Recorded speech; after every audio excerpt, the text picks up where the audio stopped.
Our top stories tonight include a glimpse into our future, to the latest in Clemson sports, all here on Clemson News Now. I'm Jersey Beatty. And I'm Jaron Alex.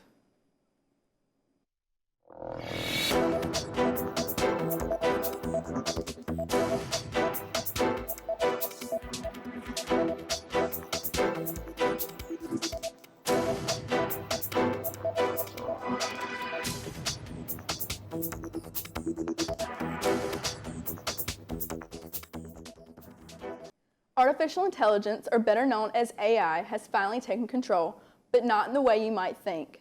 A new humanoid named Mika was recently named the CEO of Dictador, a Colombian rum company. The hire was made as a research project between Hanson Robotics and Dictador.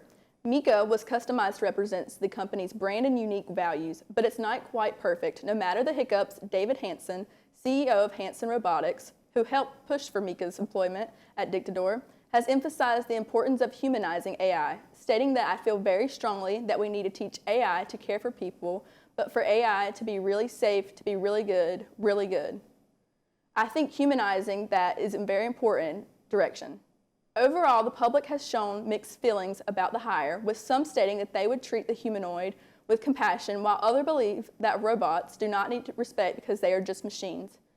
Speaking of AI and technology, what do Taylor Swift and the Beatles have in common? Surprisingly enough, they both have new music out. With the help of AI, the Beatles just released their newest single, Now and Then. According to CBS, this was made possible by using artificial intelligence to separate out John Lennon's vocals before adding in Paul McCartney's and Ringo Starr's musical additions in the studio.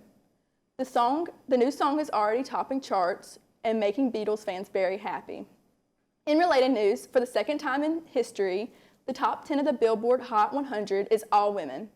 Taylor Swift, Doja Cat, and SZA hold the charts steady with their incredible hits. Swift holds 8 of the 10 spots with her new version of 1989, her latest re-released album that was long anticipated by many Swifties across the world. Clemson's annual Military Appreciation Week is here. In the next few days, we'll have events and celebrations that will honor Clemson's military history. Expect to see flag planting at the Scroll of Honor Memorial and a full day of activities on Bowman Field and Memorial Stadium. In addition, Clemson will honor these traditions with its 30th Military Appreciation football game. The Tigers will don their purple uniforms in reverence to the Purple Heart, a prestigious and honorable United States military decoration. On the topic of football, Clemson's 31-23 victory against Notre Dame marks Dabo Swinney's 166th win as the head coach of Clemson football, making him the winningest coach in program history. He surpasses Frank Howard's 65-year record of 165 wins. Coach Swinney's contract runs through the year 2031, meaning that his record will stand for years to come. But Clemson sports is the hot topic as of late. Amari, what are the updates on the sports' latest and greatest? After a sensational victory in Death Valley last weekend, the Clemson Tigers are preparing to stomp the Yellow Jackets and increase their win streak to 9 games. As Georgia Tech buzzes into town during Military Appreciation Week, fans have been asked to wear purple in reverence to the Purple Heart. Kickoff is scheduled for 12 p.m. this Saturday, November 11th. From football to football, the Clemson Tigers have been impressive lately. This week has been thrilling for Clemson men's soccer in the ACC tournament. On Sunday, they squeaked past Duke in a wild finish that went to penalty shots. On Wednesday night in the ACC semifinals, Clemson obliterated Louisville 5-1. This Sunday, the men's team will attempt to finish the job against North Carolina Tar Heels in the ACC final and carry North Carolina. Meanwhile, the Clemson women's soccer team suffered a heartbreaking loss to FSU in the ACC championship final. They will look to roar back in the NCAA tournament as the number 1 seed this week. They will start their tournament run against Radford this Friday at 7 p.m. at historic Riggs Field. While soccer and football season are nearing its end, basketball season is beginning to heat up. Clemson's men's basketball mauled Winthrop in their opening game of the season with a score of 78-56. P.J. Hall led the way with 20 points, 5 rebounds, and 2 assists. There's a lot of hype surrounding the team based off the success they had last season. They will hope to keep the hype going at UAB this Friday and tip off at 8:30 p.m. Clemson's women's basketball, also throttled Winthrop 71-41. They will defend Littlejohn Stadium against CSU and Mercer in the upcoming weekend. Then, next Thursday, they will travel to Columbia to test the rival Gamecocks, who currently sit at number 6 in the nation. Back to you, Jersey. All eyes were on our winning team this weekend. However, more eyes were on Dreamboat Notre Dame quarterback Sam Hartman. Hartman's performance turned the heads of women of all ages. Even some men admitted he looks like he comes straight out of a Disney movie.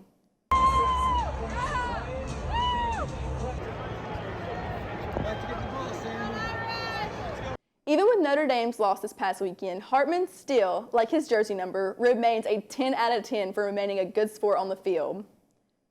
Clemson president Jim Clements was spotted in the stands at the Clemson versus Notre Dame game this past Saturday. Students and fans were able to get pictures with the beloved president as he made his way through the lower deck stands. According to students, he normally does not join the student section during games, but this was a rare surprise. With the weekend approaching fast, Keanu, how's the weather holding up? South Carolina continues to keep us on our toes. After a relatively warm week, the temperatures will fall to the mid-50s this weekend. As we head into the game day, be prepared for a slight chance of rain. Following the weekend, Monday's weather will once again creep back up to the 60s. Most days next week will have highs in the low 60s with lows ranging from the high 30s to the mid 40s.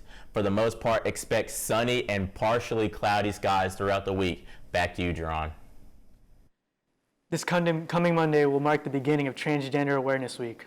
Started in 1999, transgender people and their allies will take action to spread awareness by educating the public and advancing advocacy around the issues of prejudice, discrimination, and violence. This all leads up to Transgender Day of Remembrance on November 20th, which is a vigil to honor and commemorate Rita Hester and all those who have lost their lives as a result for transphobia. Finally, the fall semester is drawing to a close, and as we round out the year, let's take a look at how much further we have left in this semester. There are 14 more days until Thanksgiving, 28 days until Hanukkah, 36 days until the last day of final exams, 46 days until Christmas, 47 days until Kwanzaa, and 53 days until 2024. Tigers, keep up the great work this semester. We're almost to the finish line. This concludes another episode. Thanks for watching. I'm Jersey Beatty. And I'm Jaron Alex. Clemson News Now.